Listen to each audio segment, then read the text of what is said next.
दुनिया भर के बाजारों से आज है सुस्ती के संकेत, लेकिन भारतीय बाजारों में दिखेगा दमखम और चुस्ती। इंडेक्स भले ही रेंज में रहे, लेकिन स्टॉक से रिलेटेड एक्शन रहेगा भरपूर, और वो लेकर आ रहे हैं हम आपके सामने। शेयर बाजार लाइव में आप सबका स्वागत है। नमस्कार, मैं हूं अनिल सिंघवी।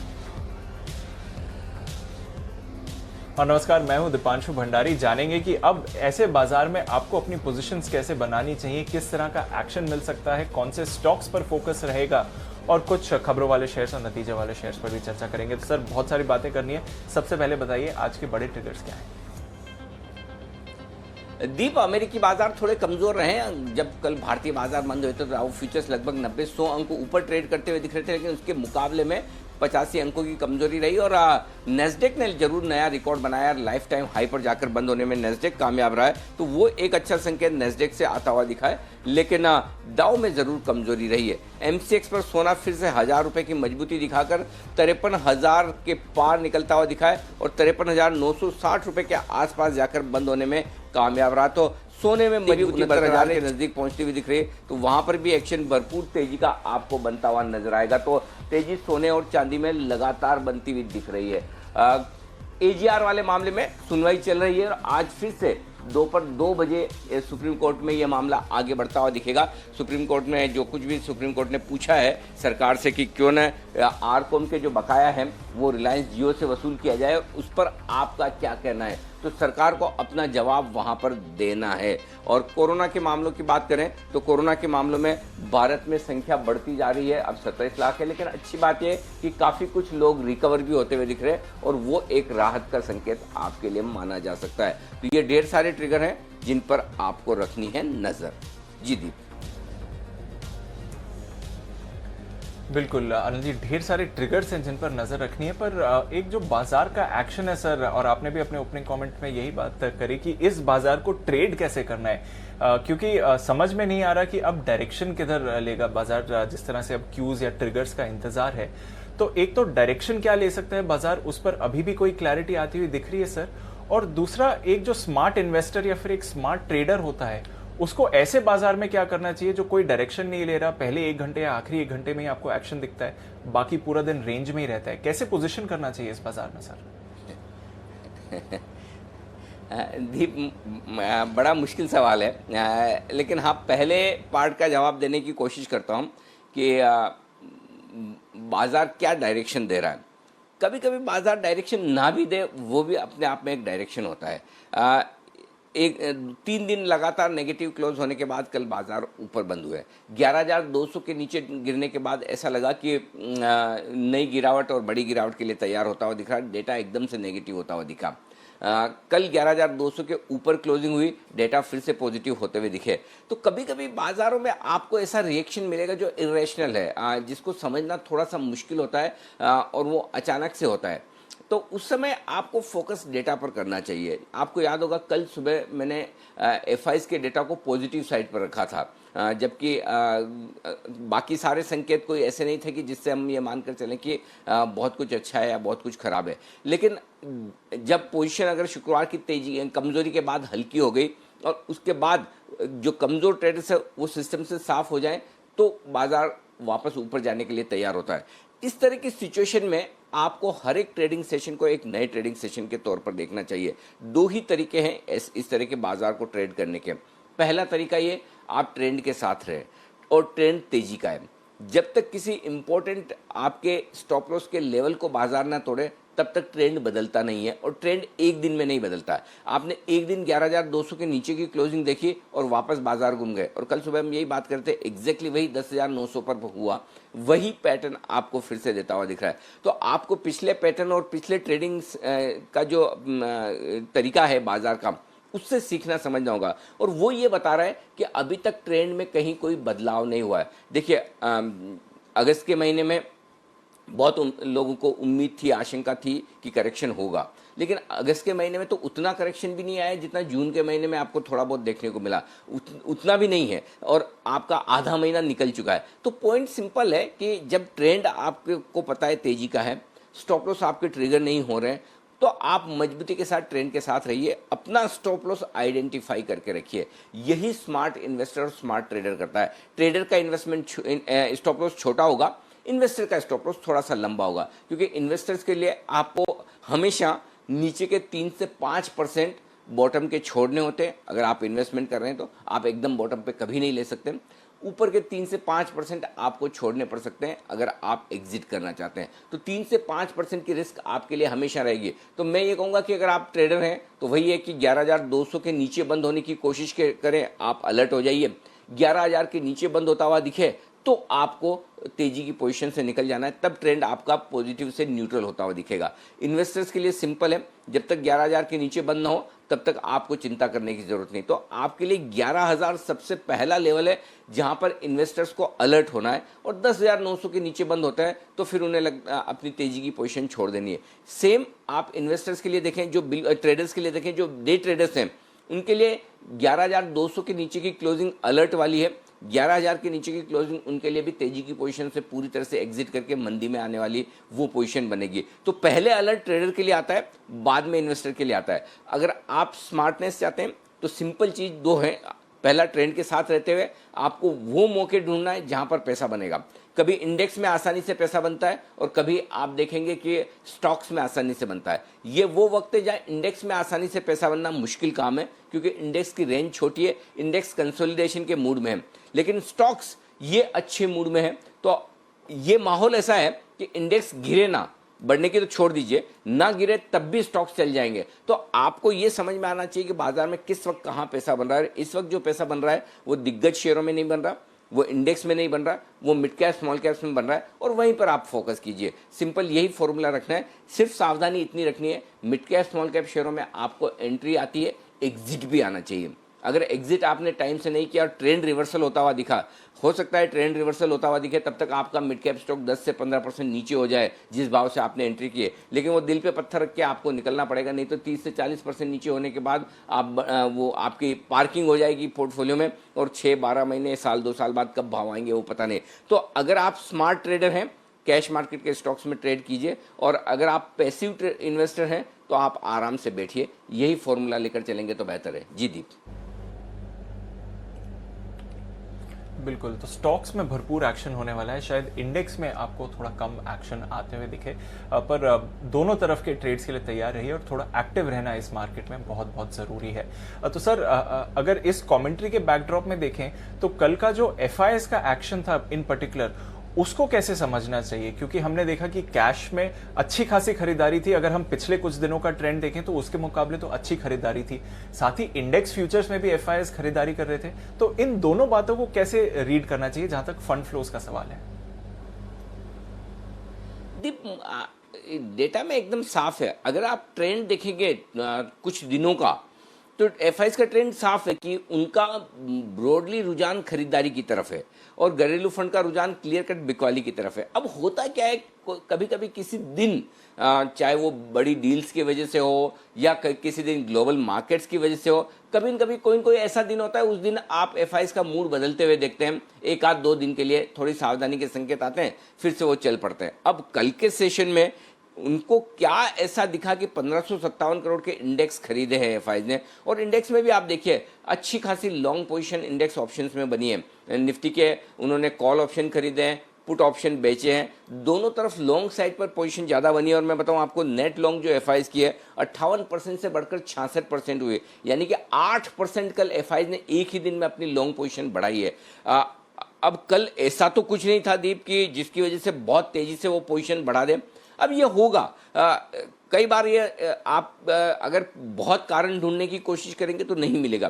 कारण सिर्फ इतना ही समझ सकते हैं कि global markets life time high पर है, नैस्डैक लाइफ टाइम हाई पर बंद हो रहा है, एसएनपी अपने लाइफ टाइम हाई से थोड़ा सा दूर है, ऐसे में बाकी बाजार मजबूत है, तो फिर ठीक है। एफआईएस की तरफ से खरीदारी के आंकड़े जो आ रहे हैं, बीच बीच में आपको कभी कभार बिकवाली के आंकड़े जो आते हैं वहाँ आपको हल्की सी सावधानी देख लेनी है 2-3 दिनों के लिहाज से। लेकिन कल के आंकड़े वाकई में थोड़े सरप्राइजिंग है, और बाजार का मुंह शायद कल एफआईएस की तरफ से बड़े दिनों बाद आए, नहीं तो अब तक हो ये रहता है तेजी या मंदी दोनों तरफ ट्रेडर्स ज़्यादा हावी होते हुए दिख रहे थे, क्योंकि घरेलू फंड की बिकवाली है वो तो आपको हमें सबको पता है। लेकिन ट्रेडर्स जो हावी होते हुए दिख रहे हैं, कल पहली बार जो शुक्रवार को ट्रेडर्स को झटका लगा, ट्रेडर्स उस झटके से उबर कर आ नहीं पाए बाहर, लेकिन एफआईएस ने मौके का फायदा उठाकर कल जो खरीदारी की है वो जबरदस्त है। कैश मार्केट में छोटी खरीदारी का आंकड़ा है 333 करोड़ का, वो छोड़ दीजिए। 100 स्टॉक करोड़ के स्टॉक फ्यूचर्स बेचें, वो भी छोटा है। लेकिन जो 1500 करोड़ से ज़्यादा के स्टॉक इंडेक्स फ्यूचर्स खरीदे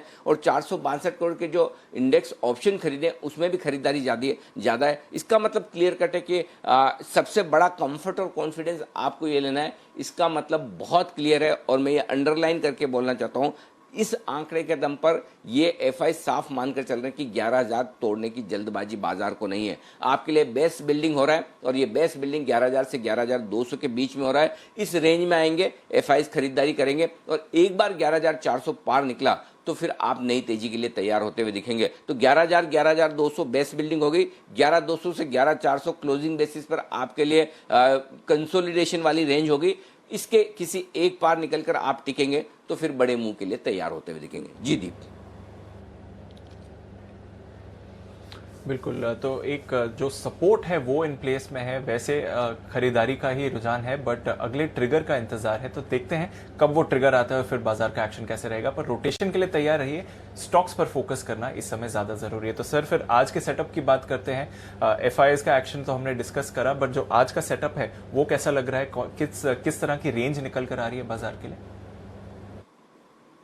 ग्लोबल संकेत न्यूट्रल से पॉजिटिव साइड पर रख सकते हैं आप। न्यूट्रल इसलिए कर रहा हूँ कि क्योंकि जिस तरह की हम मजबूती अमेरिकी बाजारों में उम्मीद कर रहे थे, उसके मुकाबले में कमजोरी हुई है और डाउ फ्यूचर सुस्त है। लेकिन ऐसे नहीं कि जिससे हम मुंह फुलाकर बैठ जाएं और मूड बिगाड़ कर बैठ जाएं, अरे ये क्या, इतना कैसे खराब हो गया, हमने तो सोचा नहीं था। ऐसा कुछ भी नहीं है।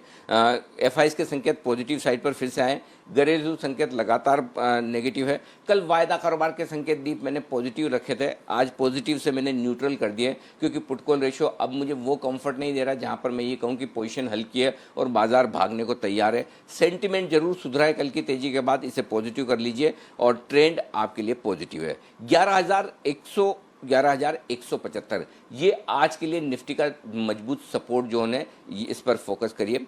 11,300 से 11,375 ऊपरी रेंज है जहां बाजार जाने की कोशिश करेगा। बैंक निफ्टी 21,375 21,500 ये मजबूत सपोर्ट जोन है बैंक निफ्टी के लिए दिन के लिए। वैसे टूटना नहीं चाहिए, संभावना कम है, नहीं के बराबर है। सेफर साइड पर बैंक निफ्टी में मैं हमेशा ना सेफर साइड पर रहना चाहता हूं, क्योंकि कभी भी बड़ा मुंह देने की बैंक निफ्टी की आदत है और स्पेशली नीचे की तरफ बैंक निफ्टी कमजोरी के संकेत पहले देता है।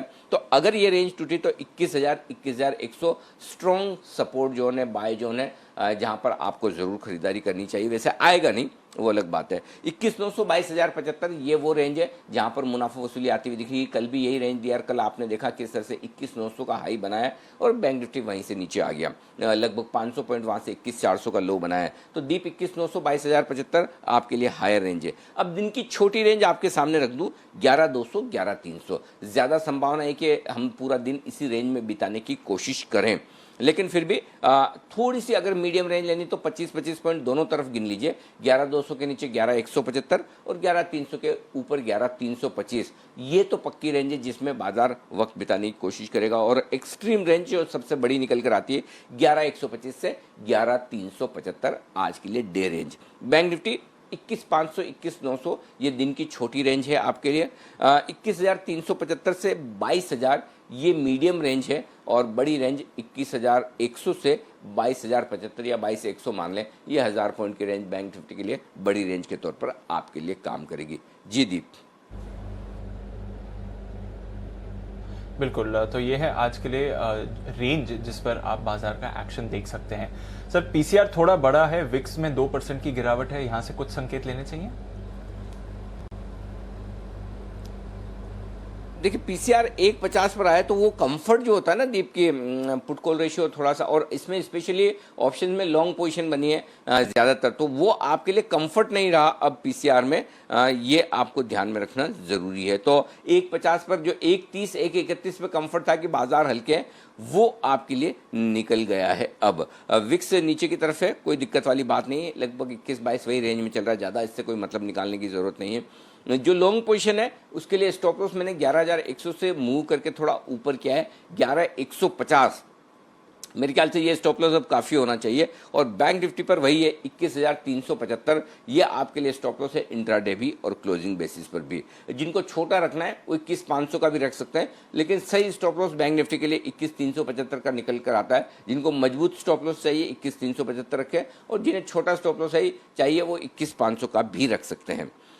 सिमिलरली निफ्टी में भी जिनको छोटा स्टॉप लॉस चाहिए वो 11,200 का रख सकते हैं, और जिनको मजबूत स्टॉप लॉस चाहिए वो 11,150, और मजबूत चाहिए तो 11,100। आपकी श्रद्धा पर है कि आपको कितने रिस्क और किस लेवल की आपकी लॉन्ग या शॉर्ट है, उस पर फर्क पड़ता है। सपोज आपने 11,100 11,150 की रेंज में निफ्टी खरीद कर रखा है, तो फिर आपको स्टॉप लॉस डीप रखना चाहिए। बैंक निफ्टी सपोज आपने 21,300 400 का खरीद के रखा है, तो आपका 21,375 हो जाएगा, लेकिन आपने 21,600 पर रखा है तो 21,500 के नीचे स्टॉप लॉस नहीं होना चाहिए। तो स्टॉप लॉस कहाँ लगाना है ये इस बात पर भी डिपेंड करता है कि आपकी पोजीशन किस लेवल की है, ताकि आपको रिस्क कितनी लेनी है। क्योंकि कई बार डीप स्टॉप लॉस आप लगा तो लेंगे, लेकिन अगर मुनाफे की पोजीशन में लॉस करेंगे और वो भी डीप, तो वो समझदारी वाला काम नहीं है। तो आपको अपनी पोजीशन, आप कितने प्रॉफिट या लॉस में हैं, उस लिहाज से अपने स्टॉप लॉस को मूव करना, ये एक टैक्ट है, आर्ट है, जिसको आपको सीखना जरूरी है, ताकि आप बड़े नुकसान से भी बचें और बार बार छोटा नुकसान भी ना करें। दोनों चीज़ अपने आप में इंपॉर्टेंट है। बार बार स्टॉप लॉस लगना भी आपको छोटा छोटा नुकसान काफ़ी देगा,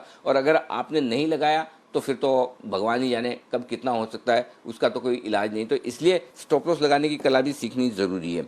अब आइए मंदी की पोजीशन में आपको स्टॉप लॉस क्या रखना है। 11,325 ये इंट्राडे और क्लोजिंग बेसिस पर आपका स्टॉप लॉस है। 11,322 की अब तक हमें 11 अगस्त को सबसे बेस्ट क्लोजिंग मिली है। उसके ऊपर जैसे हम जाएंगे तो हम यहाँ पर एग्जिट कर लेंगे, ये क्लियर कट है। और बैंक निफ्टी पर 21,900 कल का हाई भी वही है, इसके ऊपर निकलेंगे और अगर क्लोज करेंगे। अब जिनको थोड़ा सेफ ज़्यादा डीप लगाना है वो 22,000 का भी लगा सकते हैं, लेकिन मुझे ज़्यादा रिस्क रखनी है। 200 पॉइंट ऊपर का स्टॉप लॉस काफ़ी, 21,900 ठीक है जी दीप। बिल्कुल, तो ये है आपके लिए सलाह जहाँ तक आपकी एग्जिस्टिंग पोजीशन है और किस तरह से स्टॉप लॉस लगाना है और उसे स्ट्रिक्टली मेंटेन भी करना है इस बाजार में। नई पोजीशंस कैसे बनानी चाहिए सर? तेजी करें आप 11,100 के स्टॉप लॉस के साथ, और जिनको छोटा लगाना है 11,200 का भी लगा सकते हैं, 11,150 का भी लगा सकते हैं। आप स्टॉप लॉस अब मैं आपके ऊपर छोड़ता हूँ, या 9:08 पर जहाँ खुल रहे हैं वहाँ मैं बता दूंगा कि स्टॉप लॉस क्या रखना है। 11,300 325 350 375 जो कल मैं बात कर रहा था, हर 25 पॉइंट पर रुकावट है और हर 25 पॉइंट पर सपोर्ट है, वो डेटा में साफ है। तो 11,250 300 से लेकर 11,375 तक के लेवल्स के लिए खरीदारी करनी है। जो लोग शॉर्ट करना चाहते हैं, बेस्ट लेवल तो शॉर्ट करने के लिए दीप 350 375 है। 300 के ऊपर से आपको मूड बनाना शुरू करना है कि भाई मैं बेचूं, अभी बेचूं, कब बेचूं। तो आप जितना सेफ ऊपर बेच सकते हैं ये आपके आर्ट पर है, बाजार की स्क्रीन की आपकी रीडिंग पर है। 350 375 में ज़्यादा कंफर्टेबल हूं, लेकिन 300 के ऊपर से सोचना शुरू करना है कि अब बेचने का लेवल कहां आ रहा है। उस समय आपको क्या देखना है, ग्लोबल मार्केट, हांगकांग क्या कर रहा है, डाउ फ्यूचर्स क्या कर रहे हैं, हमारे बाजार में खुलने के बाद किस तरह की स्ट्रेंथ दिख रही है। बहुत सारे फैक्टर्स होते हैं रनिंग मार्केट में, उनको ध्यान में रखते हुए आपको बेचने का लेवल ध्यान में रखना है। ये कोई ऐसा बुकिश लेवल नहीं कि बॉल अगर ऑफ स्टंप के बाहर 6 इंच बाहर निकलेगी तो ये शॉट खेलना है, 1 फीट बाहर होगी तो ये खेलना है। आपको जिस वक्त जैसा माहौल मिले उस हिसाब से थोड़ा सा अपने आप को एडजस्ट करके वो ट्रेड करना आना चाहिए। तो 300 375 इसीलिए मैं रेंज देता हूं, ताकि आपको एक लेवल के बजाय रेंज में आइडिया रहे कि मुझे कहां क्या एक्शन लेना है। 11,400 आपका स्टॉप लॉस है, 11,250 225 200 और 175 ठीक वही 25 पॉइंट नीचे आपके सिंपल है ये आने की तैयारी में। ओके, अब आइए बैंक निफ्टी। आप 21,375 21,500 की रेंज में खरीदिए अगर मौका मिलता है तो। मैंने जानबूझ के रेंज दी है बैंक निफ्टी में। 21,300 का स्टॉप लॉस है, 21,650 750 900 और 22,000 और 22,075 ये आपके सारे लेवल्स हैं बैंक निफ्टी पर अगर आप नीचे खरीदते हैं। और अगर आप खुलते ही खरीदते हैं तो आपका स्टॉप लॉस 21,500 हो जाएगा, मैं 200 पॉइंट ऊपर ले आऊँगा, सिंपल चीज़ है। शॉर्ट करने की राय 21,900 से 22,100 की रेंज में। इस रेंज में आप वही है कि आपको कहाँ शॉर्ट करना है वो दिमाग लगाना है। 21,900 पे ही बेच दें, 22,000 पे बेचें, 22,100 तक इंतजार करें। स्टॉप लॉस वेल डिफाइंड है 22,250 का, 21,800 21,750 650 और 21,500 मैक्सिमम, ये है वो लेवल जिसके लिए आपको करनी है बिकवाली। बिल्कुल, तो ये है आपके लिए कुछ इंपॉर्टेंट लेवल्स जो आज की नई पोजीशंस बनानी है लॉन्ग और शॉर्ट। एफनो बैंक की बात करें तो बाहर तो कोई स्टॉक नहीं गया है, 2 और जुड़ गए हैं, तो अब टोटल 11 स्टॉक्स आपको बैन में दिखेंगे। कल का एक एक्टिव स्टॉक सन टीवी और साथ ही जीएसपीएल, ये 2 नए एडिशन हैं जहां तक एफनो बैन का सवाल है। अब सर जो डेटा है उसके बारे में अगर विस्तार से चर्चा करें, एफनो क्यूज जो आपने न्यूट्रल रखे हैं पीसीआर बढ़ने की वजह से भी, इस लिहाज से कौन से लेवल्स पर ध्यान रखना चाहिए? क्योंकि हमने देखा है कि वीकली सीरीज के हिसाब से सबसे एक्टिव डे जो रहता है मार्केट का वो ट्यूसडे ही रहता है, तो आज ट्यूसडे के लिए कौन से लेवल्स निकल कर आएंगे? और दूसरा जो फंड फ्लोज के बारे में हम चर्चा कर रहे थे, डीआईएस अभी भी बेच रहे हैं, हालांकि एफआईएस के पार्टिसिपेशन अच्छा रहा है सर। दीप, फंड फ्लो तो हम विस्तार में डिस्कस कर चुके हैं, तो उसमें अब और कुछ नया बात करने के लिए बचा नहीं। लेकिन वायदा कारोबार के लिहाज से 100 पॉइंट की रेंज क्लियर कट दिख रही है। 11,200 स्ट्रॉन्ग सपोर्ट, 22 लाख शेयरों का ओपन इंटरेस्ट है, उसमें से 10 लाख शेयर कल ही जुड़े हैं पुट में 11,200 में, 22 लाख शेयर पुट में। 11,300 के कॉल में 22 लाख शेयर हैं। देखिए 100 पॉइंट की रेंज में आपको बराबर ओपन इंटरेस्ट एकदम बैलेंस मिल रहा है। 11,200 में सपोर्ट, 11,300 में ऊपर रिकॉर्ड।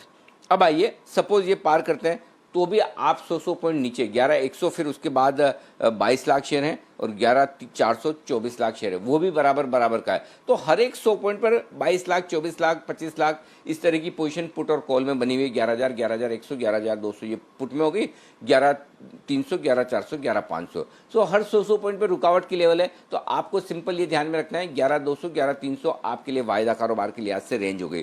प्रीमियम बढ़कर आई है 8 पॉइंट से 21 पॉइंट की, थोड़ी सी कम होनी चाहिए आज, ये आप देख लीजिए। और बैंक निफ्टी में भी जो 10 पॉइंट का डिस्काउंट था वो बदलकर 33 पॉइंट की प्रीमियम में आया, तो प्रीमियम थोड़ी सी बढ़ती हुई बैंक निफ्टी में भी यहाँ पर नजर आई है। जहाँ तक बैंक निफ्टी का सवाल है दीप, 21,500 पहला सपोर्ट है, 5 लाख शेयर पुट में है।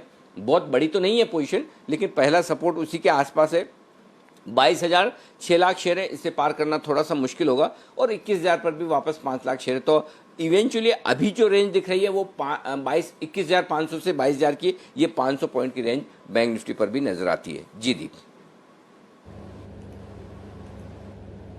ओके, तो ये है आपके लिए कुछ अहम लेवल्स जो बाजार के एक्शन के लिहाज से आपको फोकस में रखने चाहिए। चलिए अब कुछ स्टॉक्स पर भी फोकस कर लेते हैं जो आज खबरों के दम पर एक्शन में दिखेंगे। हमारे साथ संदीप, पूजा और आशीष इस वक्त जुड़ रहे हैं। संदीप, आपसे शुरुआत करते हैं। गुड मॉर्निंग, बताइए आज के कुछ अहम ट्रिगर्स और खबरों वाले स्टॉक्स कौन से हैं? गुड मॉर्निंग दीप। सबसे पहले ट्रिगर्स की अगर आप बात करें, जो सुनवाइयां होनी हो तो एक है ही है चीज़। इसके अलावा अगर आप देखें आज स्पेंसर्स रिटेल का स्टॉक का फोकस में रहेगा, क्योंकि राइट्स इशू आज इनका बंद होगा। 1.06 करोड़ शेयरों का ये इशू है। उसके सामने आप देखिए अभी तक जो बिड्स आई हैं वो 1.01 करोड़ शेयरों की है। ये बीएसई के हिसाब से हम आपको डेटा बता रहे हैं। 75 रुपये इसका जो प्राइस है वो तय किया गया था। 80 करोड़ रुपए जुटाने की इनकी योजना है। इसके अलावा मिंडा इंडस्ट्रीज, इनका जो राइट्स इशू है उसकी एक्स डेट है आज 1:27। ये इसका जो एंटाइटलमेंट है वो आपको दिया गया था और जो इसका इशू प्राइस है वो 250 रुपये प्रति शेयर का है। इसके अलावा सेटिंग क्रेडिट के इनकी बोर्ड बैठक है जिसमें एनसीडी के जरिए 100 करोड़ रुपये जुटाने के ऊपर बोर्ड आज विचार करता हुआ दिखेगा। और उसके साथ साथ आज कुछ स्टॉक्स में चेंजेस हो रहे हैं। कुछ स्टॉक ऐसे हैं जो कि रोलिंग सेगमेंट में शिफ्ट हो रहे हैं T2T से, और कुछ ऐसे हैं जो रोलिंग सेगमेंट से T2T में जा रहे हैं। कुछ ऐसे स्टॉक जो कि T2T सेगमेंट से बाहर आ रहे हैं, रोलिंग सेगमेंट में आ रहे हैं, उसमें खादिम इंडिया जैसे स्टॉक्स हैं उनके ऊपर नजर रखिए। बीजीआई एनर्जी भी बाहर आ रहा है। इसके अलावा ये विमता लैब्स और 5 पैसा कैपिटल, ये कुछ ऐसे स्टॉक्स हैं जो कि T2T कैटेगरी में शिफ्ट हो रहे हैं। तो उस लिहाज से ये इनके लिए नेगेटिव हो सकता है थोड़ा, क्योंकि डिलीवरी वाइज ही पोजीशन यहाँ पे होती हुई दिखेगी। और खादिम इंडिया, बीजीआई जैसे कुछ ऐसे 274 स्टॉक्स हैं जो कि अपने रोलिंग सेगमेंट में वापस शिफ्ट होते हुए दिखेंगे आज से। इसके अलावा नतीजों की बात करें तो पेट्रोनेट LNG वायदा बाजार से एकमात्र नंबर था जो कि कल बाजार बंद होने के बाद आया। बेहद चौंकाने वाले आंकड़े हैं आए। अगर आप देखें उसको छोड़ दें, बाकी सब जो पैरामीटर्स पे नंबर हैं हमारे अनुमान से कहीं बेटर आपको नजर आएंगे। आय जरूर 43% गिरी है, ये मैं आपको क्वार्टर नंबर्स बता रहा हूँ। कामकाजी मुनाफा 825 अनुमान था, 910 करोड़ के नंबर्स आते हुए दिखे। मार्जिन हम कह रहे थे बढ़कर आएंगे, 8% वाले 14.25% होंगे, लेकिन 18.5% के पार के मार्जिन आएंगे ऐसा शायद ही कोई एनालिस्ट मान के चल रहा था। और मुनाफे में भी, क्योंकि इनके अदर एक्सपेंसेस में बहुत तेज गिरावट हुई है, तो मुनाफे में भी अगर आप देखें तो तिमाही दर तिमाही 45% की ग्रोथ आई है।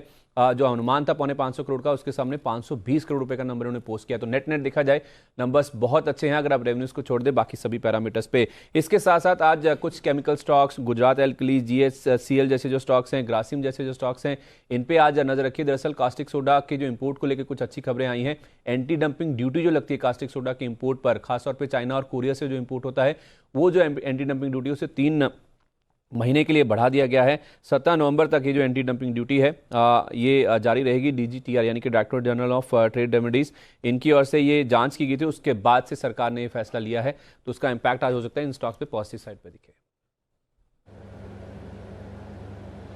बिल्कुल, तो कुछ स्टॉक्स हैं जहां पर आपको फोकस करना चाहिए, नतीजों के दम पर रिएक्शन आएगा। आइए पूजा से भी जान लेते हैं और कौन से स्टॉक्स पर हमें फोकस करना चाहिए। गुड मॉर्निंग पूजा, बताइए। Good morning Deepanshu. आज सरकारी बैंकों पर नजर रखें, इसके अलावा एनबीएफसीज, हाउसिंग फाइनेंस कंपनी और माइक्रो फाइनेंस इंस्टीट्यूशंस जो हैं वो भी आज फोकस में रह सकते हैं, क्योंकि सरकार ने बड़ा बदलाव किया है। जो पार्शियल क्रेडिट गारंटी स्कीम उन्होंने अनाउंस की थी मई में, अब उसमें कुछ योजना में बदलाव किया है और वो 3 महीने तक के लिए बढ़ा दिया है। अगस्त में ये खत्म होने वाला था, लेकिन अब 19 नवंबर तक बैंक, एनबीएफसीज और जितने भी हाउसिंग फाइनेंस कंपनी है उसके बॉन्ड और कमर्शियल पेपर्स खरीद सकते हैं।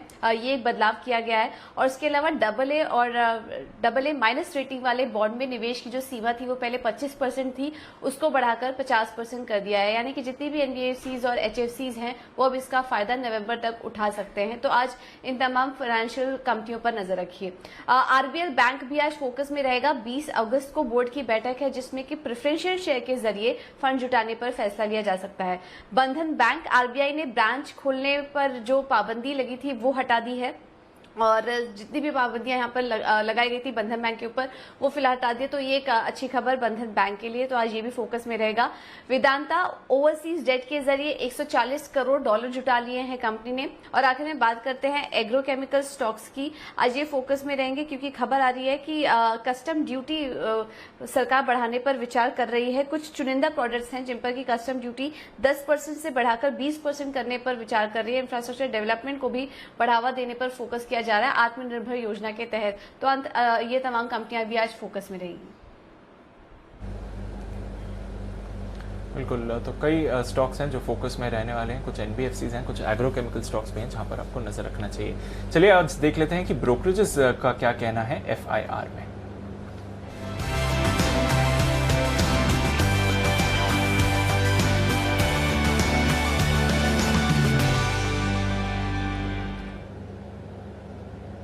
आशीष हमारे साथ जुड़ रहे हैं। गुड मॉर्निंग आशीष। सबसे पहले तो आज आपके जन्मदिन पर आपको बहुत बहुत शुभकामनाएं और आशा करते हैं कि आपका आने वाला साल अच्छा रहे। बताइए आज ब्रोकरेजेस का क्या कहना है? Thank you so much Deepanshu, very good morning. सबसे पहले देखिए पेट्रोनेट एलएनजी यहाँ पर जो नतीजे आए थे उसके बाद रिपोर्ट्स आते हुए दिखी है। मॉर्गन स्टैनली की बढ़िया रिपोर्ट है जहाँ पर एक आ गया है कि वॉल्यूम जो है काफ़ी बढ़िया देखने को मिली। इसके लिए जो नतीजे हैं वो अनुमान से बेहतर देखने को मिले। ओवरवेट की रेटिंग को बरकरार रखा गया 321 रुपये के लक्ष्य के लिए। 254 कल की क्लोजिंग है। ग्लेनमार्क नतीजों के बाद लगातार रिपोर्ट्स आ रही हैं। सीएलएससी की रिपोर्ट है जहाँ पर बिकवाली किराए को तो बरकरार रखा गया है, लेकिन लक्ष्य जो है 420 से बढ़ाकर 470 कर दिया है। कह रहे कि भारत में जो है प्रदर्शन बढ़िया देखने को मिला, लेकिन रेस्ट ऑफ द वर्ल्ड में अगर आप देखें तो थोड़ी सी कमजोरी देखने को मिली। लेकिन इन्होंने ईपीएस के अनुमान में 18% की बढ़ोतरी की है, ये अपने आप में पॉजिटिव माना जाएगा। एनटीपीसी पर भी हम देख रहे हैं लगातार ब्रोकरेज हाउस की रिपोर्ट्स आ रही है। मॉर्गन स्टैनली की रिपोर्ट आई है, ओवरवेट की रेटिंग को बरकरार रखा 138 रुपये के लक्ष्य के लिए। 95 कल की क्लोजिंग, यानी काफी अपसाइड एक्सपेक्ट कर रहे हैं। मॉर्गन स्टैनली ये मान रहे हैं कि रिन्यूअल कारोबार में जो इन्होंने एंट्री की है इसका एक आगे जाके सस्टेनेबल फायदा देखने को मिलेगा। वोल्टास पर एक सरप्राइजिंग रिपोर्ट आई है सीएलएससी की, जहां पर रेटिंग को डाउनग्रेड कर दिया गया है। खरीदारी की राय को बदलकर अभी आउट परफॉर्म की रेटिंग दे रहे हैं। लक्ष्य 560 से बढ़ाकर 670 कर दिया। 630 रुपए के आसपास कल की क्लोजिंग है। और ये कह रहे कि यूपीसी सेगमेंट में अगर आप देखें तो इनके मार्केट शेयर बढ़ते हुए नजर आए थे, लेकिन जो बेको जेबी है इसको लेकर भी पॉजिटिव नजर आ रहे हैं। सिर्फ एक प्रोजेक्ट बिजनेस ऐसा जहां पर ये थोड़ी सी सुस्ती की उम्मीद लगा रहे हैं। इसके अलावा अगर आप देखें तो आखिरी रिपोर्ट है आज के लिए यूनाइटेड ब्रीवरीज पर। गोल्डमैन सैक्स की रिपोर्ट है जहां पर खरीदारी की राय को बरकरार रखा है 1040 रुपए के लक्ष्य के लिए। 974 कल की क्लोजिंग है। ये कह रहे कि आगे जाकर भी अगर आप देखें तो थोड़ी सी जो इनकी वॉल्यूम्स है इसमें गिरावट देखने को मिल सकती है। तो ये है वो तमाम रिपोर्ट्स जिन पर आज रहेगा एक्शन। चलिए आज आगे बढ़ाते हैं एक्शन को, नतीजों पर करते हैं फोकस। हमारे साथ जुड़ चुके हैं वरिंदर बंसल।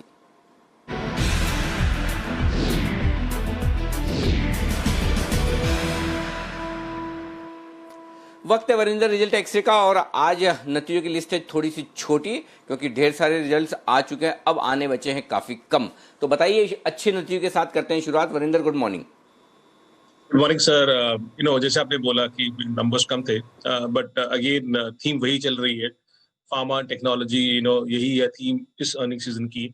सुवेन फार्मा के नंबर्स आए थे सर, कल नंबर्स अच्छे थे, बट ऑनेस्टली जिस तरीके से स्टॉक रन अप हो गया है उस हिसाब से I will say okay numbers. Sales 20% ऊपर थी, एबिटा 9% ऊपर था, बट प्रॉफिट फ्लैट था। But most of this companies what people are buying, they are not buying for कि 1 या 2 क्वार्टर के लिए। जैसे हमने बोला कि stock already is up almost 3 times from its 52 week low. सस्ता स्टॉक नहीं है सर ये। 28 टाइम्स पे ट्रेड कर रहा है, 56% ROC है ऑफकोर्स इस कंपनी की। बट मैं यही बोलूंगा बहुत सारे रिटेल इन्वेस्टर्स को कि जो अभी सोच रहे हैं कि सब फार्मा API केमिकल ले रहे हैं, please look at the valuations, that is very important आज की टाइम में, बिकॉज सस्ता कुछ नहीं रहा है अभी तक। लक्स इंडस्ट्री सर नंबर्स अच्छे आए थे, बट पूरी की पूरी कॉस्ट कटिंग हमने देखा कि कॉस्ट कंट्रोल बेनिफिट, और इसका एक इंटीग्रेशन भी हुआ एक और कंपनी के साथ जो लास्ट 2-3 क्वार्टर से चल रहा था, उसके नंबर्स का भी इम्पैक्ट इस पे आया। तो सेल्स 6% नीचे था, बट एबिटा 30% ऊपर और प्रॉफिट 66% ऊपर था। मार्जिन्स में बहुत अच्छा इंप्रूवमेंट हुआ है sir, and it was surprising because ये मार्च क्वार्टर जो जून क्वार्टर जो है, पीपल वर एक्सपेक्टिंग कि हाँ अभी कुछ ना कुछ वॉश आउट क्वार्टर होगा, बट 13% मार्जिन से 18% मार्जिन हो गए हैं इस कंपनी के सर। और एज ए सेड सस्ता कुछ रहा नहीं है। 27 टाइम्स पे ट्रेड कर रही है company, so let's see from where it goes from here. Okay, तो ये आपके लिए मजबूत नतीजों वाले, लेकिन कमजोर नतीजे किसके रहे हैं? तो सर वही है, एक कंपनी है HLE ग्लासकोट, उस कंपनी के नतीजे ठीक थे, आई विल से वीक थे compared to what people were expecting. Again this is one company which people randomly give comparison with a lot of other companies, GMM के साथ, GMM folder के साथ। अगर नंबर्स देखें तो सेल्स 8% नीचे थी और प्रॉफिट 17% नीचे था। 47 टाइम्स में ट्रेड कर रहा है सर कंपनी, 17% ROC है, सो 40 करोड़ प्रॉफिट कमाता है और 1750 करोड़ इसका मार्केट कैप है। सो have been a good performer, but this quarter was weak and it is not a cheap stock. As I said, 47 times पे ट्रेड कर रहा है। सो देखिए, दूसरा कंपनी है सर हिंद रेक्टिफायर्स। आपने और मैंने मेरे ख्याल में पता नहीं कितने साल हो गए सोचते हुए कि जब रेलवे बजट होगा तो ये स्टॉक हमेशा लाइमलाइट में आ जाता है। तो ये रेलवे स्टोरी है जिसने कभी स्टेशन छोड़ा ही नहीं है। तो सेल्स 30% नीचे थी, एबिटा 66% नीचे था और प्रॉफिट 93% नीचे था। 15 टाइम पे ट्रेड करा है और नंबर्स कभी आते नहीं है। So sad story, a weak quarter for Hind rectifiers. और एक लास्ट स्टॉक सर फुस में जो मैंने डाला है वो है Orient Paper. Reason is because 20 time पे ट्रेड करा है, commodity play, 20 time is very expensive for this. But इस पर अगर नंबर आप देखें तो सेल्स 46% डाउन थी, एबिटा लॉस था 16 करोड़ का, वर्सेस अ प्रॉफिट। ओके, तो आज नतीजे कम हैं, लेकिन इन नतीजों के लिए आज से जो कमज़ोर नतीजे हैं उनमें JK पेपर, ओरिएंट पेपर और साथ ही यहाँ पर स्टॉक्स को आप जो रख सकते हैं कमजोरी की तरफ, हिंद रेक्टिफायर्स ये है। बहुत बहुत शुक्रिया वरिंदर, ये बेहतरीन रिजल्ट एनालिसिस हमारे दर्शकों तक पहुँचाने के लिए। आइए अब आगे बढ़ते हैं और वक्त है आपके लिए पिक ऑफ द डे का।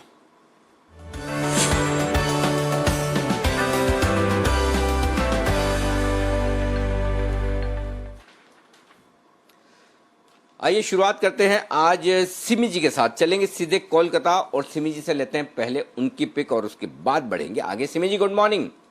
Good morning Anil ji. मेरे पास आज एक पिक ऑफ द डे में हेवल्स को मैंने चूज किया है। मुझे लगता है कि हेवल्स में फ्रेश खरीदारी देखने को मिलना चाहिए। एक ब्रेकआउट के आसपास है, 620 के ऊपर जाके सस्टेन करने लगेगा तो इसमें अच्छा ब्रेकआउट देखने को मिलेगा। तो मैं प्रीएम्प्ट कर रही हूँ, मुझे लगता है कि आज ही इसका ब्रेकआउट आने वाला है।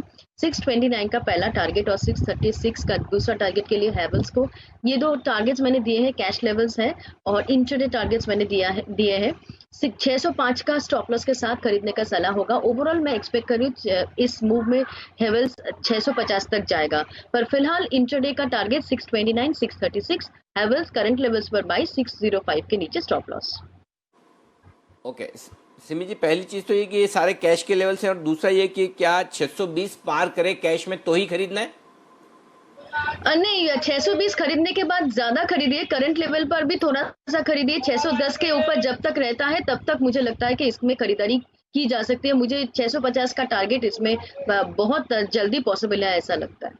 ठीक है, Bansal ji good morning sir, बताइए आपका पिक ऑफ द डे क्या करेंगे आज, बाय सेल नोटा? Good morning Anil ji, good morning Dipanshu. Anil ji खरीदारी करेंगे, भरपूर काम करके आया हूँ। ये चीजें आपको मेरा स्टॉप लॉस और टारगेट देखने के बाद समझ में आएंगी। खरीदारी की राय है अल्ट्राटेक सीमेंट पर खरीदारी की राय है। इसके नतीजे अच्छे आए थे, नतीजों के बाद एक रैली रैली के बाद लगता है कि जो करेक्शन आई थी वो कंसोलिडेशन खत्म हो चुका है। 3971 का स्टॉप लॉस है। 4157 के टारगेट के लिए अल्ट्राटेक सीमेंट को खरीदने की राय है। जैसा कि वंसल जी आपने कहा कि भरपूर काम करके आया हूं, तो क्या मैं इससे इनडायरेक्टली ये मान लूं या इनडायरेक्टली क्यों डायरेक्टली ये मान लूं कि जिस दिन आप नोटा देते हैं उस दिन आप काम करके नहीं आते? नहीं, बिल्कुल अनिल जी, ये मानना उचित है। 85% केसेस में जब मैं नोटा देता हूं तो 85% केसेस में काम करके नहीं आता हूं। 15% केसेस ही अनिल जी जेन्युइन होते हैं। तो इंसान हूं अनिल जी, दुरुपयोग करना, मिसयूज करना तो अनिल जी आदत है। नहीं, लेकिन सबसे बढ़िया बात आपकी ये है कि आप जो है साफ साफ कह देते, मान लेते हैं। देखिए, आपने मान भी लिया कि हाँ नहीं करता हूँ, क्या जिस दिन नहीं दिया नहीं करके आया हूँ। नहीं तो आप है ना डिप्लोमेटिकली ये भी कह सकते हैं नहीं काम तो करता हूँ, लेकिन कोई ऐसा कॉल दमदार नहीं दिखा तो क्या करूँ। जी वागले साहब कुछ कहना चाहते हैं। जी वागले साहब। मॉर्निंग। बंसल साहब के बिहाफ पे मैं कुछ कहना चाहता हूँ कि जिस दिन वो नोटा देते हैं वो बहुत ज्यादा काम करते हैं। सब ढूंढने के बाद, डबल ढूंढने के बाद उनको स्टॉक नहीं मिलता है। ये आप पकड़ के चलिए। और बंसल साहब को कुछ कहना तो उनको फोरम माइक दे दीजिए। बिल्कुल। तो चलिए बंसल जी की तरफ आज नोटा नहीं है, आज नोट कमाने का मौका है। अल्ट्राटेक सीमेंट खरीदने की राय बंसल जी की तरफ से। कुणाल जी गुड मॉर्निंग सर, बताएं आप अपना stock. Good morning Anil ji, good morning Dipanshu. Anil ji, मेरे पास एक खरीदारी की राय है। बहुत ही बेहतरीन चार्ट मुझे चार्ट कल दिखाई दिया। स्टॉक का नाम है ब्लू स्टार लिमिटेड, जिसके चार्ट पर एक बड़ा ब्रेकआउट कल के ट्रेड में आता हुआ दिखा। इस स्टॉक में अनिल जी दो बातें विशेष हैं। एक तो निचले स्तरों पर बहुत ही शानदार बेस बना है और कल के ट्रेड में हमने 540-45 के ऊपर एक बड़ा ब्रेकआउट आता हुआ चार्ट पर नजर आया। तो मौजूदा स्तरों पर ब्लू स्टार को मेरी खरीदारी की राय है। मुझे लगता है कि मिनिमम 10% की अपसाइड स्टॉक में देखने को मिलेगी। यहां पर 538 रुपए पर 538 पर एक स्टॉप लॉस रखें। एक पहला टारगेट 600 रुपए का, दूसरा टारगेट 625 रुपए का। तो 625 के इवेंचुअल टारगेट के लिए बाय करना है ब्लू स्टार।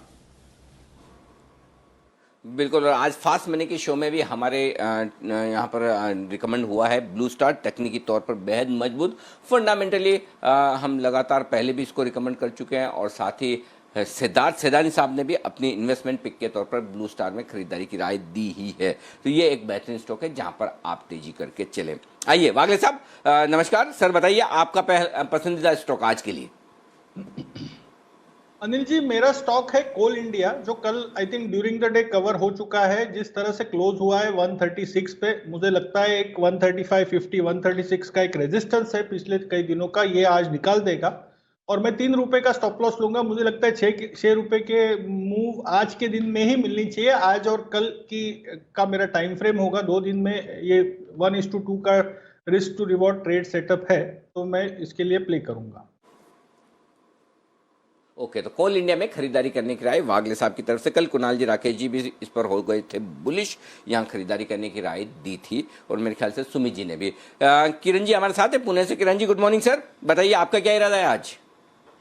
मॉर्निंग अनिल जी, मेरा पहले तो एक व्यू इंपॉर्टेंट है कि पिछले 3 महीने से हम एक बात देख रहे हैं कि थर्ड हफ्ता जो होता है वो थोड़ा सा सीमित दायरे में ट्रेड करते नजर आते हैं। तो अभी थर्ड हफ्ता चालू हो गया, कल भी देखा हमने एक रेंज बाउंड ट्रेड, शायद और 2-3 दिन रेंज बाउंड ट्रेड देखने को मिल जाने चाहिए। और डेरिवेटिव डेटा भी ऊपर नीचे अगर देखते हैं तो सारे के सारे कॉल राइटर्स खड़े हैं।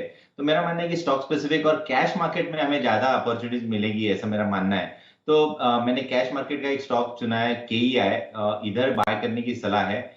मेरा स्टॉप लॉस 373 का रहेगा। 390 के आसपास की क्लोजिंग है। छोटा सा बैरियर 400 का है, पर ये एक बार निकल जाए तो मेरा मानना है कि 425 430 की तैयारी हो रही है। 2 से 3 दिन का व्यू लेके चलना चाहिए स्टॉक पे। ओके, 425 430 के टारगेट के लिए KEI इंडस्ट्रीज, इस स्टॉक में करें आप खरीदारी। ये है राय किरण जी की तरफ से आती हुई। तो सुमित जी भी हमारे साथ जुड़ चुके हैं। सुमित जी नमस्कार सर, बताइए आपका पसंदीदा शेयर आज के लिए। Good morning Anil ji, good morning. आज मेरे को लग रहा है कि अदानी पोर्ट के अंदर एक अच्छा अपसाइड मूव देखने को मिलना चाहिए। कल भी अदानी पोर्ट में लोअर लेवल से स्मार्ट मूव देखने को मिला था। अदानी पोर्ट लग रहा है यहाँ से ऊपर में 365 370 रुपए तक का लेवल इमीडिएटली दिखा सकता है। और ओवरऑल 375 से 380 रुपए तक का मूव भी हमको अदानी पोर्ट पे देखने को मिल सकता है। तो खरीदारी करें, जिन्होंने बाय पोजीशंस बना रखा है वो पोजीशंस को होल्ड करें। कोई भी डिप अगर देखने को मिलता है 352 रुपए तक, तो लोअर लेवल्स पे खरीदारी करें। नीचे के अंदर 347 के आसपास का स्टॉप लॉस लगाएं। ऊपर में 370 रुपए तक के टारगेट अदानी पोर्ट में देखने को मिल सकते हैं। ओके, 352 से 357 की रेंज में करें खरीदारी, 347 का स्टॉप लॉस, 370 के टारगेट के लिए आपके लिए खरीदारी करने की राय आती हुई दिख रही है सुमित जी की तरफ से अदानी में। ओके, आइए अब बढ़ते हैं आगे और स्टॉक्स आपके सामने सारे आ चुके हैं पिक ऑफ द डे के तौर पर। कुछ स्टॉक्स जो एक्शन में रहने वाले पेट्रोनेट एलएनजी। सिमी जी जरा इसके चार्ट्स देखिए और बताइए कल बाजार बंद होने के बाद नतीजे आए, नतीजे काफी मजबूत दिख रहे हैं, खासतौर से कामकाजी मुनाफे का आंकड़ा आय भले ही थोड़ी कम हुई हो लेकिन बाकी सारे फ्रंट पे नतीजे मजबूत है और मॉर्गन स्टैनली की रिपोर्ट भी आज अच्छी आई है 321 के टारगेट के साथ। खरीदेंगे आप? जी, एक बार तो कोशिश जरूर करेंगे क्योंकि कल ही स्टॉक में थोड़ा बहुत करेक्शन मैंने देखा था और आज मुझे लगता है कि हो सकता है कि थोड़ा बहुत 250 का लेवल काफी क्रूशियल सपोर्ट है, वो सपोर्ट अगर होल्ड करता है तो एक रिवर्सल देखने को मिलना चाहिए। पहला टारगेट होगा 260 और उसके बाद 265 तक ये जा सकता है, पर 250 के ऊपर सस्टेन करने के बाद ही इसमें खरीदारी करने का सलाह होगा। 248 के नीचे स्टॉप लॉस मेंटेन करेंगे। 260 265 ये दो इंट्राडे टारगेट्स के लिए। इनफैक्ट अनिल जी 270 एक मेजर रेजिस्टेंस एरिया है स्टॉक के लिए। जब तक ये 270 क्रॉस नहीं कर रहा है कोई नया मोमेंटम देखने को मिलेगा नहीं, पर 260-65 तक का मूवमेंट तो इजीली पॉसिबल है इसमें। 248 का स्टॉप लॉस मेंटेन करेंगे। ओके, एक स्टॉक है वागले साहब आपका पसंद का और वो है आरबीएल बैंक। 20 तारीख को बोर्ड बैठक है, यानी कि आज 18 ना, कल और परसों बोर्ड बैठक है। प्रेफरेंशियल इशू पर विचार किया जाएगा। कल स्टॉक मजबूती के साथ बंद भी हुआ 3% ऊपर। फंड रेजिंग प्लान के चलते क्या बैंक में और तेजी दिख सकती है, यदि हाँ तो कितनी, बताएं सर। अनिल जी, एक 7 से 8 रुपए की अपमूव दिख सकती है। 193 191 ये रेंज है, वहां पर अगर इसको वो लेवल निकाल देता है तो इसमें एक 220 230 तक की मूव की शुरुआत की संभावना है। तो मैं अभी बाय नहीं करूंगा क्योंकि 7-8 रुपए के लिए वो प्ले करना का मतलब नहीं बनता है। ड्यूरिंग द डे देखेंगे, लेकिन अगर ये 193 के पार क्लोज हो गया तो एक 10-12% की अपमूव इमीडिएटली 1 से 2 दिनों में मिल सकती है। ओके, बंधन बैंक, जरा राकेश जी इसके चार्ट्स देखिए और बताइए। आरबीआई की तरफ से जो पाबंदी लगी हुई थी इनकी कि एक तो आप नई ब्रांच नहीं खोल सकते, वो हट गई, और दूसरा ये कि आप टॉप मैनेजमेंट का रेम्यूनरेशन वगैरह नहीं बढ़ा सकते, वो भी हट गई। हटी इसलिए क्योंकि प्रमोटर्स को अपनी स्टेक कम करनी थी। आपने अभी थोड़े दिन पहले देखा ना, बंधन बैंक में जो सारी डील हो गई थी, ब्लॉक डील हुई, उसमें प्रमोटर्स ने अपनी स्टेक कम कर दी, जो आरबीआई की लिमिट है उसमें लेके आ गए, इसलिए ऑटोमेटिकली अब ये पाबंदियां हट गई है। तो वैसे कोई बड़ी बात नहीं है, सेंटिमेंट के लिहाज से थोड़ा सा आप कह सकते हो कि अच्छी खबर है। तो क्या बंधन बैंक में खरीदारी करने का मौका दिखता है या छोड़ दें? नहीं अनिल जी, छोड़ना नहीं चाहिए। थोड़ा सा अनिल जी देखिए, जो एग्रेसिव है उसको थोड़ा सा कॉन्ट्रा करना चाहिए। कल के जो लोज हैं 283 के, उन लोज के स्टॉप लॉस के साथ इसको खरीदना चाहिए। और काफी क्वेरीज मेरे को मिली हैं बंधन बैंक को खरीदने के लिए। ये स्टॉक कंटिन्यूसली पिछले कुछ दिनों से गिर रहा है, बिल्कुल भी पुल बैक नहीं आया है। तो जो एग्रेसिव है वो 283 के स्टॉप लॉस के साथ इन्हीं स्तरों पे खरीदें, और जो थोड़े से कंजर्वेटिव हैं वो थोड़ा सा वेट एंड वॉच करें। 292 के ऊपर सस्टेन करता है तब एक पॉजिटिव क्रॉसओवर बोथ लीडिंग और लैगिंग इंडिकेटर्स पे देखने को मिलेगा। तो रिपीट करता हूं, 292 के ऊपर एक पॉजिटिव क्रॉसओवर देखने को मिलेगा। तो जो कंजर्वेटिव है वो 292 के ऊपर खरीदें, बट बेहतर इसमें होगा इन्हीं स्तरों पर एक 3-4 रुपए का रिस्क लेकर इन्हीं स्तरों पर बाय करना चाहिए 283 के स्टॉप लॉस के साथ। और कल के क्लोजिंग शो में आपको बंधन बैंक में खरीदारी करने की राय भसीन साहब ने भी दी थी। वो भी कह रहे थे कि बंधन बैंक में तेजी करके चलें, और आज खबर का सपोर्ट भी आपके लिए आता हुआ दिख रहा है। कुणाल जी, स्पेंसर रिटेल्स के चार्ट देखिए जरा। इनका जो राइट्स इश्यू है वो आज बंद हो रहा है। 75 रुपये में राइट्स दिया जा रहा है। जिन लोगों को राइट्स में पैसा लगाना भाई आज लगा लीजिए, नहीं तो रह जाएंगे। हर 15 शेयर पर 2 शेयर राइट्स के मिल रहे हैं। बताइए चार्ट्स पर क्या सिचुएशन है, क्योंकि जनरली राइट्स इशू बंद होने के बाद कल एक्स राइट भी, एक्स राइट तो खैर हो ही चुका है, राइट्स इशू जब तक है उसके बाद बंद होने के बाद स्टॉक में किस तरह का मूव आ सकता है, जरा स्पेंसर रिटेल देखिए आप। अनिल जी देखिए, मुझे एक दायरे का कारोबार दिख रहा है, ओवरऑल ट्रैजेक्टरी बुलिश है, यानी कि अगर आप देखें जैसे ही ये ओवरहैंग खत्म होगा मुझे लगता है कि वापस से स्टॉक में तेजी बननी चाहिए। एक सपोर्ट दिखाई देता है, सपोर्ट 80 रुपए का है, 80 के ऊपर जब तक टिका हुआ है तब तक पॉजिटिव बायस के साथ ट्रेड करें। ऊपर मुझे लगता है कि 100 तक जाने की जगह है, तो 80 से लेकर 100 के बड़े दायरे में स्टॉक काफी वक्त बिता सकता है। 100 रुपए के टारगेट से निचले स्तरों पर बाइंग की राय है।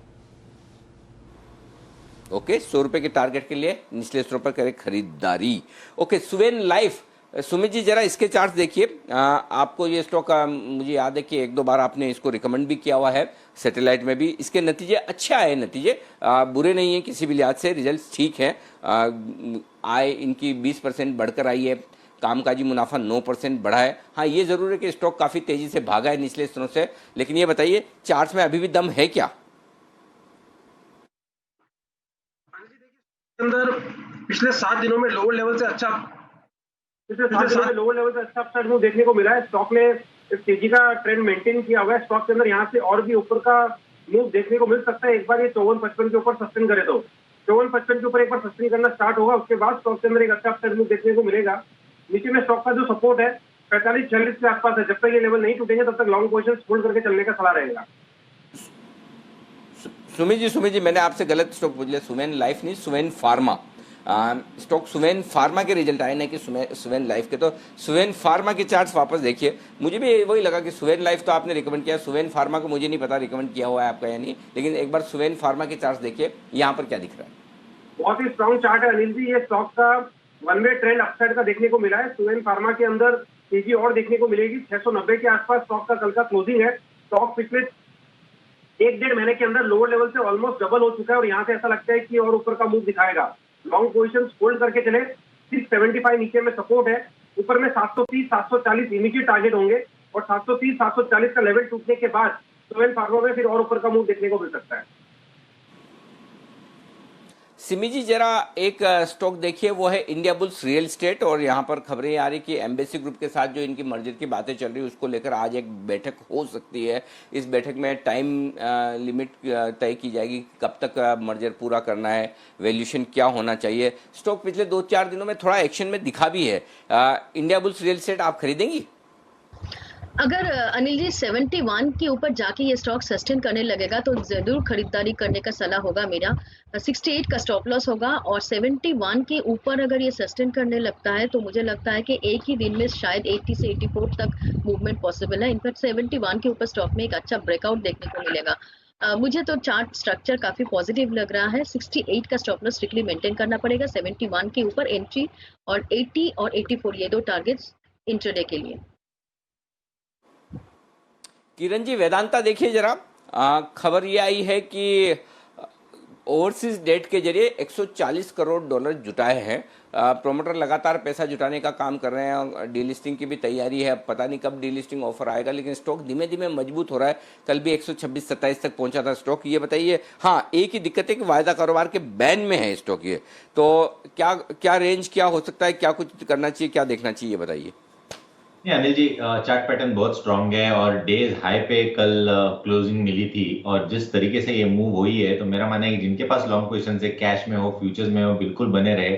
123.50 का मेरा स्टॉप लॉस रहेगा, होल्ड करने की सलाह है। और ग्रेजुअली ये स्टॉक तैयारी हो रही है 136-140 के लेवल्स टेस्ट करने की, तो बिल्कुल पेशेंस रखना चाहिए। ये स्टॉक में ट्रेलिंग स्टॉप लॉस का इस्तेमाल करना चाहिए।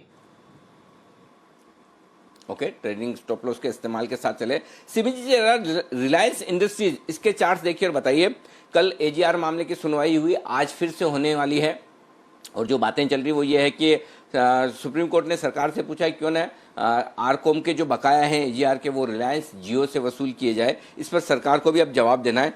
तो ये एक खबर है, चार्ट्स देखकर बताइए रिलायंस की क्या रेंज है, क्या ट्रेड है, इस पर जरा ध्यान दीजिए। अनिल जी सबसे पहले तो ये 2100 के नीचे अगर ट्रेड करने लगेगा तो किसी भी हाल से मैं बाई कॉल सजेस्ट नहीं करूंगी। 2100 के ऊपर जरूर मैं इसमें एंट्री करने का वापस से सजेशन करूंगी, क्योंकि 2100 के ऊपर ये स्टॉक सस्टेन करने लगेगा तो पूरा मार्केट लेके ये ऊपर चला जाएगा। 2136, 2145, 2150 तक भी ये इंट्राडे में हासिल कर सकता है अगर 2100 के ऊपर मेंटेन करने लगेगा। पर 2100 से नीचे मेरा व्यू नहीं है और मैं इस स्टॉक को यहाँ पे शॉर्ट भी नहीं करना चाहती, क्योंकि मेरा एक ओवरऑल बेंचमार्क है 2000 के ऊपर इस स्टॉक में एटलीस्ट शॉर्ट करके फायदा नहीं है। डिसाइसिवली 2000 से नीचे चला जाए, इससे नीचे क्लोजिंग देखने को मिले, तब जाके पोर्टफोलियो से निकल जाएगा स्टॉक। पर मेरे पोर्टफोलियो में ये स्टॉक है और 2000 से पहले मैं शॉर्ट कॉल नहीं दूंगी। 2100 के ऊपर आज इंट्राडे के लिए खरीदारी करने का सलाह होगा। मैंने तो टारगेट्स दे भी दिए हैं। मुझे लगता है कि वापस से तेजी देखने को मिलेगा। 2100 के ऊपर 2150 तक का टारगेट देखने को मिल सकता है। ओके, 2100 के पार निकला तो 2150 का टारगेट है। बंसल जी, जरा एक स्टॉक पर राय दीजिए, थोड़ी अंदर की खबर बताइए। सीजी पावर, ये 12-14 रुपए वाला जो स्टॉक है, इसमें बड़ा एक्शन हो रहा है, रोज वॉल्यूम होता है बड़ा भारी भरकम। L&T फाइनेंस ने कल भी 5.25 करोड़ शेयर बेचे। स्टॉक बिकवाली हो रही है और मजबूत होता जा रहा है लगातार और सर्किट मार रहा है। क्या कुछ हो रहा है, क्या कुछ बड़ी चीज हो रही है सीजी पावर में, क्या हो रहा है? देखिए अनिल जी, कल बिल्कुल सेम टू सेम मैं डिट्टो जो आपने बोला बिल्कुल आप उसका कॉपी पेस्ट समझ लीजिए। कल मैंने भी इसके चार्ट देखे थे और बिल्कुल सेम टू सेम लग रहा था। पहले स्टॉक ने एक नेकलाइन तोड़ी 11 रुपए की और उसके बाद एक बड़ी वाली नेकलाइन 12 रुपए की तोड़ी, और जिस तरीके से स्टॉक चल रहा है ये स्टॉक ऊपर में 16 रुपए तक जाने का दमखम रखता है।